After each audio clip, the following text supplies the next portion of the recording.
I've got a really good circle of friends, and so I chew the fat with them, and they don't hold back in what their thoughts are. I'm Christian, so I pray about things, and secular people don't understand supernatural things. That's okay, but for me, it's an integral part of what I do. And we have a MP's prayer breakfast, which meets every Wednesday morning, and shares breakfast and a devotion together, and we chew things over there as well.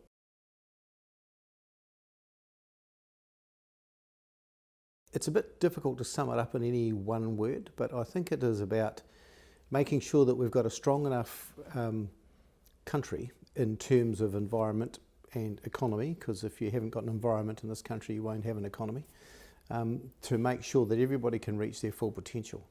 And that may be different for a whole lot of us, what that full potential is. But everybody has got to have equity in their stake in this country.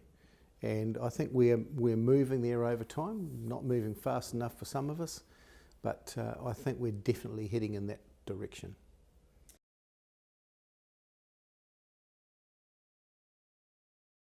I think that the greatest thing about being in politics is that you are in a situation to make changes, and hopefully make changes for the better. You can have an idea and you can actually turn it into practice and policy and make it happen, which is fantastic. So it's the ability to have an impact is what gets me out of bed in the morning.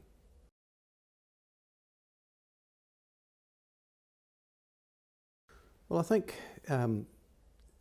one of the things faith makes a difference about is you're not prepared to accept the trite and the glib, and you're prepared to see, the person whom Christ died for behind whatever issue it is. So if people are talking about justice, for instance, and people who would say lock them up and throw away the key, or feed them on bread and water, or let's export all our prisoners to Singapore and let them handle them, and all that sort of stuff, they forget that these are people. No one is born bad. And, in our context, Jesus died for all of them. Was he wasting his time? No. We're called to love these people. That's what being a Christian is all about. And if you're not up for that, well, go away and be a plumber or something. But if you are up for that, then being at the front of these sorts of issues that we discuss in Parliament is where it's all happened.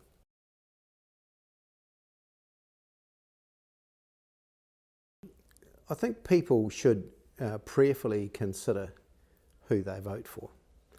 And, they should pray for discernment. And they should look beyond the glib headline and actually look at the issue that's behind it. And it's easy, if you want to selectively trawl through Scripture, then you can find an argument for the socialists and an argument for the capitalists and an argument for the pragmatists across all the parables that Jesus brought to us in the illustrations that some of the saints gave us.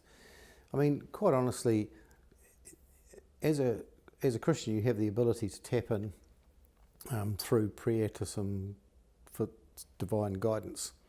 So don't squander it. Seriously commit your vote to prayer and see what you come up with.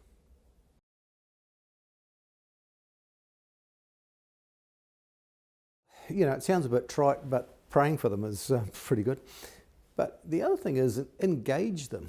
When I was not involved in politics and was an elder in our church, and this was in the early 90s, we hooked in our local member of Parliament as an eldership and asked them some pretty tough questions about which way the government was going.